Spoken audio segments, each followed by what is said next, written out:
It's been brutal. Does he have a win? Ezekiel Elliott in the end zone. Hey, good to see you, dude.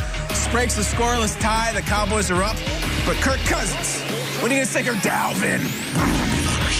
Physical as hell. He took some massive hits in this. Was probably the hardest hitting game of the week. I'm not exaggerating. Shot over the huge. We'll get into it during the espresso shot. 7-6, Vikings up. CD! Oh, this is beautiful. It's just beautiful. The adjustment, the hands, he maintains control. This is the kind of stuff that Peter was oohing on about during the combine. He had one of those in the combine. I know, I remember. But was this even the best catch of the game? Was it? Thielen's like, hold my lining Kugel. Watch this route. Here we go. Thielen, stop. What? And a flag. Never mind the flag. Let's get the other angle. Nate, take it away. Out and up, short space to run that type of route. Then he sticks that right hand out, and he doesn't even bring the left hand over. And he gets the toe drag swag. 2 weeks in a row, he hasn't even brought the other hand over. He's going to do one of these with his mouth one of these weeks. Tony Pollard had a game. The Tony Express. I got to say, he still has more burst than Ezekiel. I don't care if that's blasphemy. He looked really good there. Zeke was hyping him on Twitter, as he should have. 24-21. The Cowboys going to win this thing and stay in contention. What do you got, Kirk?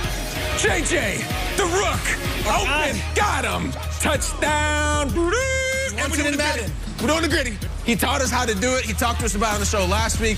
Big Mike, though. You're down 4. You need a play. 2 minutes left. 4th and 6. Got it. Move the chains. Move the chains. Come on, Andy. Give me something good here. Give me something that makes a headline. Give me Dalton to Dalton. Yes. First time in history. Ow, ow. Shout out to Roadhouse. Shout out to Timothy Dalton. Any other Dalton? B. Dalton. Yes, all of them. The Dalton Nation, the Dalton Hive, Dalton Twitter. Cowboys win 31-20 and a robust 3-7 right in the mix of things in the National Football Conference East. Andy Dalton's been through a lot. I bet this felt great to get a win. Let's hear from the man. Go ahead, Andy Dalton. Go Horned Frogs. Yeah, you know, it feels good.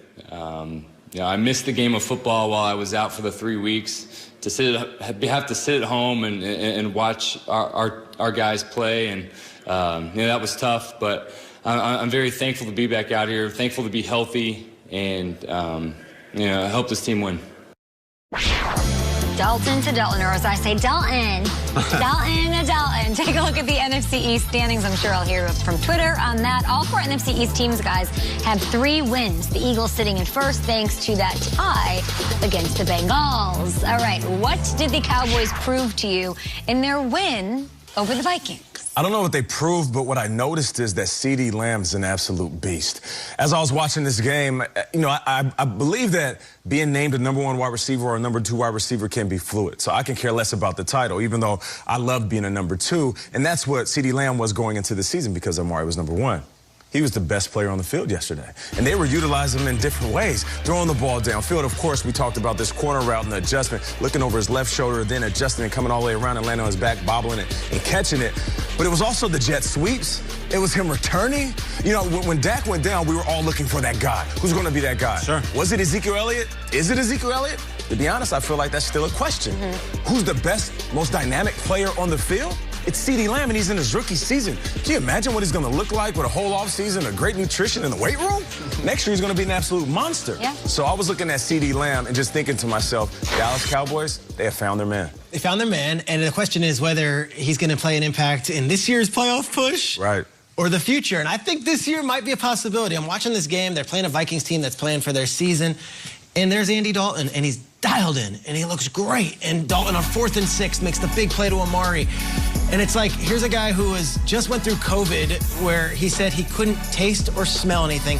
Add a concussion on top of it, emerges, and has his game of the season to pretty much save the Cowboys season. I thought there was a lot of heart and a lot of grit from the Cowboys yesterday. And I'll tell you what, for all the things they've been through leading up to this point, I know the Lions aren't going anywhere right now after yesterday. I probably know the Patriots aren't going anywhere. Right. I can't say that about the Cowboys. They showed a lot of fight, and that they just get in the dance. I don't know if I want to face the team I saw yesterday. They won a game. That's like 4 wins. That's that big. They won a game, and I just want to officially one more time welcome Ezekiel Elliott to the 2020 season. Am I saying his name right? Is it Elliott Ezekiel or Ezekiel Michigan? Yep. No. Ohio. Okay. Talk about the one guy. The one dude? Yeah, it's awesome that he's here. We've been waiting a long time. Nothing like showing up fashionably late. But he looked kind of like himself. He scored. If you look at the stats and care about that, they were good. But we saw a little burst. Yeah. And winning a game, it's as if they went to 7-2. the last 2 weeks of the season against the Eagles and the Giants. They very well could host a home playoff game. He waits and good. Look at this. This looks like, did he jump in the kettle at the end of this thing? He had some burst. He almost had some burst, and it's his first 100-yard game of the season. I feel like we haven't seen him at all, and we waited for him to be a superstar when Dak. It didn't happen, but neither did anybody win in the NFC East. They're still there. The bell cow is back. The Cowboys could take this thing wild season. So who is going to win this thing? Like, this is absolutely absurd. I'm looking forward, spinning it ahead. The Cowboys play Washington this week. If they win, they'll likely be on top of the division as the Eagles play Seattle, right? And they own, tell me if I'm right, Triggs, the head-to-head tiebreaker over the New York Football Giants. Yes, well, yes.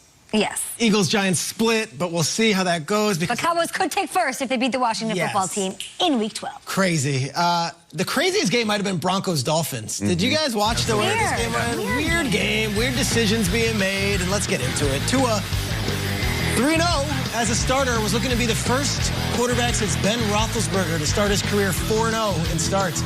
Early on, it looked good. Right away, hits a touchdown pass, but was it? Let's see the feet. 1, 2. Oh, yeah. Sure is. Dolphins are up. Parker gets it. 6 touchdown passes in a year for Tua. Fourth quarter, 3rd and 21. This happens. I'm like, all right, did Tua get hurt? Because there he is with a mask on the sidelines while Fitzpatrick is under center. And I'm thinking, Tua must have gotten hurt. What's the update? Why haven't they said anything? Is the sideline reporter on this? Fitzy leads him. Interception.